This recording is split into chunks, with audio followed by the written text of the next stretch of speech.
நாமத்திற்கு மகிமையும் உங்கள் அனைவருக்கும் என் ஸ்தோத்திரங்களை நான் தெரிவித்துக் கொள்கிறேன். நமக்கு வெற்றி தரும் வேத வசனமும் பாடலும் என்ற இந்த நிகழ்ச்சியில் உங்களை சந்திப்பதிலே மிக்க மகிழ்ச்சி அடைகிறேன். இன்றைக்குரியதான வேத வசனம் ரூத் 1ஆம் அதிகாரத்திலே 20வது வசனம் சொல்லப்பட்டிருக்கிறது. அதற்கு அவள், நீங்கள் என்னை நகோமி என்று சொல்லாமல் மாறாள் என்று சொல்லுங்கள், சர்வ வல்லவர் எனக்கு மிகுந்த கசப்பை கட்டளையிட்டார் அப்படின்னு சொல்லி நகோமி சொல்றாங்க. அந்த கசப்பு எப்படியாக மாறுகிறது என்றால் ஓபேத் பிறப்பு நிமித்தமாய் மாறுகிறதை பார்க்கிறோம். அப்ப ரூத் 4ஆம் அதிகாரம் 7வது வசனத்தில் சொல்லப்பட்டிருக்கிறது, அயல் வீட்டுக்காரர்கள் நகோமிக்கு ஒரு ஆண் பிள்ளை பிறந்தது என்று வாழ்த்தி அதற்கு ஓபேத் என்று பெயரிட்டார்கள். அவன் தாவீதின் தகப்பனாகிய ஈசாயின் தகப்பன் என்று சொல்லப்பட்டிருக்கிறது. அப்போ இந்த ஓபேத் பிறந்த நோக்கமே மாறாளுடைய அந்த கசந்த வாழ்வை மாற்றும்படியாக தேவன் அவங்களை நினைத்தருளுகிறவராயிருக்கிறார். ஹல்லேலூயா. அப்ப சொல்லப்பட்டிருக்கிறது ஏசாயா 11:10 சொல்லப்பட்டிருக்கிறது, அக்காலத்திலே ஜனங்களுக்கு கொடியாக நிற்கும் ஈசாயின் வேருக்காக ஜாதிகள் விசாரித்து கேட்பார்கள், அவருடைய தாவர ஸ்தலம் மகிமையா இருக்கும் என்று சொல்லப்பட்டிருக்கிறது. அந்த மகிமையாய் இருக்கிற ஸ்தலத்தை வாஞ்சிக்கிற ஒரு ஜனங்கள் தேடி வருவார்கள் என்று இந்த வசனத்தையே ரோமர் 11:12 சொல்லப்பட்டிருக்கிறது. மேலும் ஈசாயின் வேரும் புறஜாதியார் ஆளும்படிக்கு எழும்புகிறவருமாகிய ஒருவர் தோன்றுவார், அவரிடத்தில் புறஜாதியார் நம்பிக்கை வைப்பார்கள் என்று ஏசாயா சொல்லியிருக்கிறான் என்று இந்த வேதம் சொல்லுகிறது. ஆமென். அப்படியாக மாறாவின் கசந்த வாழ்வை மதுரமாய் நகோமுடைய வாழ்க்கையில மாற்றி கொடுத்த தேவன் தான் இன்றைக்கும் ஜீவிக்கிறவராய் இருக்கிறார். ஆமென். அதே போன்று இஸ்ரவேல் ஜனங்கள் விசேஷமானவர்களாய் காணப்பட்டதற்கு காரணம் அவர்களோடு தேவன் இருந்தார். வனாந்தர பாதையிலே அவர்களோடு இருந்தார்.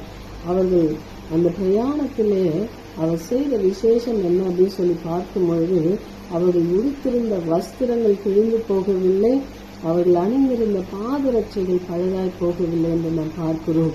அப்படியாய் தேவன் விசேஷமானவரை தான் நாம் ஆராதிக்கிறோம். அந்த விசேஷமானவரை ஆராதிக்கிறபடியினாலே அவர் நமக்கு ஒத்தாசையாய் மேகஸ்தம்பமாய் அக்னிஸ்தம்பமாய் இருக்கிறபடியினாலே நாமும் விசேஷமானவர்களாய் இருக்கிறோம், மாற்றப்பட்டு இருக்கிறோம். ஹல்லேலூயா. கசந்த மாறா எப்படி அவருடைய பிறப்பு நிமித்தமாய் மதுரமாய் துக்கமான வாழ்வு சந்தோஷமாய் மாறினதோ, அதே போல அவர் இன்றைக்கும் ஜீவிக்கிறவர் நம்ம கூட இருப்பதினாலே நாம் விசேஷமானவர்களாய் இருக்கிறோம். ஹல்லேலூயா. இதை உணர்த்தும் வண்ணமாக ஒரு பாடலை பாடி தேவ நாமத்தை நாம் மகிமைப்படுத்தலாம். ஹல்லேலூயா. தேவா நானே தினால் விசேஷித்தவள், ராஜா நான் அதை தினம் யோசித்தவள். தேவா நானே தினால் விசேஷித்தவள், ராஜா நான் அதை தினம் யோசித்தவள். ஏதினால் இது ஏதினால் நீர் என்னோடு வருவதினால், ஏதினால் இது ஏதினால் நீர் என்னோடு வருவதினால். மேகஸ்தம்பம் மேலிருந்து பாதுகாக்குது, பாதை காட்ட பகல் எல்லாம் கூட செல்லுது. மேகஸ்தம்பம் மேலிருந்து பாதுகாக்குது, பாதை காட்ட பகல் எல்லாம் கூட செல்லுது. அன்பான தேவன் என்னோடு வருவார், அது போதும் என் வாழ்விலே. அன்பான தேவன் என்னோடு வருவார், அது போதும் என் வாழ்விலே. தேவா நான் எதினால் விசேஷித்தவள், ராஜா நான் அதை தினம் யோசிப்பவள். தேவா நான் எதினால் விசேஷித்தவள், ராஜா நான் அதை தினம் யோசிப்பவள். காப்பவன்.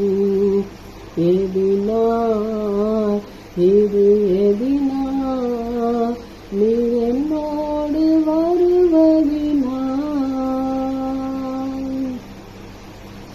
வாழ்க்கையிலே கசப்புகள் கலந்திட்டாலும் பாசமுள்ள ஒரு மரம் கூட வருது. வாழ்க்கையிலே கசப்புகள் கலந்திட்டாலும் பாசமுள்ள ஒரு மரம் கூட வருது. மாறாவின் நீரை தேனாக மாற்றும் என் நேசர் என்னோடுண்டு.